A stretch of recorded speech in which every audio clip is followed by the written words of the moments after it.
Hello dears, ഇന്ന് നമുക്ക് easy ആയിട്ടൊരു എഗ് റോൾ ഉണ്ടാക്കാമേ. നിങ്ങൾക്ക് ഇഷ്ടമുള്ള വെജിറ്റബിളൊക്കെ ഒന്ന് കട്ട് ചെയ്ത് വെക്കാം. ഞാൻ എൻ്റെ കയ്യിലുള്ള കുറച്ച് വെജിറ്റബിളൊക്കെ ഒന്ന് കട്ട് ചെയ്ത് വെക്കുന്നുണ്ടേ. വെജിറ്റബിൾ ഒന്ന് എളുപ്പം കട്ട് ചെയ്യാൻ വേണ്ടി ഞാൻ ഇങ്ങനൊരു കട്ടിംഗ് ബോർഡ് ഉപയോഗിക്കാറുണ്ടേ. നമുക്ക് ഒരേ സൈസിൽ കിട്ടും. നിങ്ങൾക്കും അങ്ങനെ ഉണ്ടെങ്കിൽ നിങ്ങൾ അങ്ങനെയൊക്കെ ഒന്ന് ചെയ്യുക കേട്ടോ.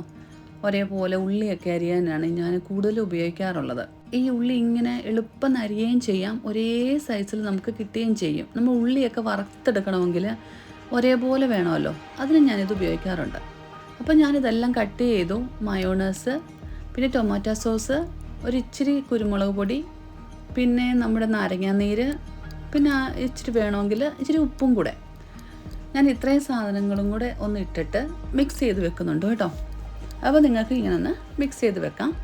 പിന്നെ നമുക്ക് വേണ്ടുന്നത് മുട്ടയാണ്. ഞാനൊരു 4 മുട്ട എടുത്തിട്ടുണ്ട്. നിങ്ങൾക്ക് എത്ര ആവശ്യമുണ്ടോ അത്രയും എടുക്കാമേ.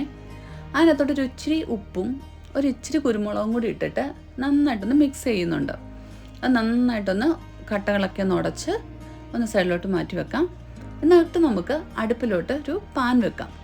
പാൻ വെച്ചിട്ട് ഞാൻ ഇച്ചിരി ബട്ടറാണ് എടുത്തത്.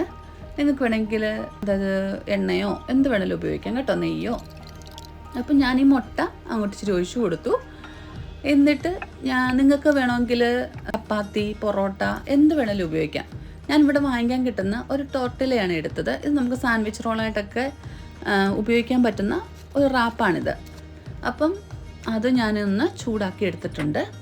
എന്നിട്ട് അതിനെ നമ്മൾ പാനിൽ നിന്ന് മാറ്റിയിട്ട് ഈ ഒരു മിക്സ്, നമ്മുടെ വെജിറ്റബിൾ മിക്സ് അങ്ങോട്ട് ചേർക്കുക ചെയ്യുന്നത്. അപ്പോൾ ഇത്രയേ ഉള്ളൂ, വളരെ ഈസിയാണ്. നിങ്ങളൊന്ന് ഇതേപോലെ ഒന്ന് ട്രൈ ചെയ്ത് നോക്കണം കേട്ടോ. 4 മണിക്കൊക്കെ പിള്ളേർക്ക് ഉണ്ടാക്കാനോ അല്ലെങ്കിൽ അവരുടെ ടിഫിൻ ബോക്സിലൊക്കെ ഒന്ന് കൊടുത്തു വിടാനും ഒക്കെ എളുപ്പമാണ്. നിങ്ങളിത് ഉണ്ടാക്കി നോക്കിയിട്ട് ഫീഡ്ബാക്കൊക്കെ ഒന്ന് അറിയിക്കണം. എൻ്റെ വീഡിയോസൊക്കെ ഒന്ന് പോയിട്ട് നിങ്ങൾക്ക് ഇഷ്ടമാവുകയാണെങ്കിൽ ഒന്ന് സബ്സ്ക്രൈബ് ചെയ്യാൻ മറക്കരുതേ. ഈസി ആയിട്ടുള്ള വേറൊരു വീഡിയോയുമായിട്ട് ഞാൻ വീണ്ടും വരാം. നല്ലൊരു ദിവസം ആശംസിക്കുന്നു. ബൈ. God bless you.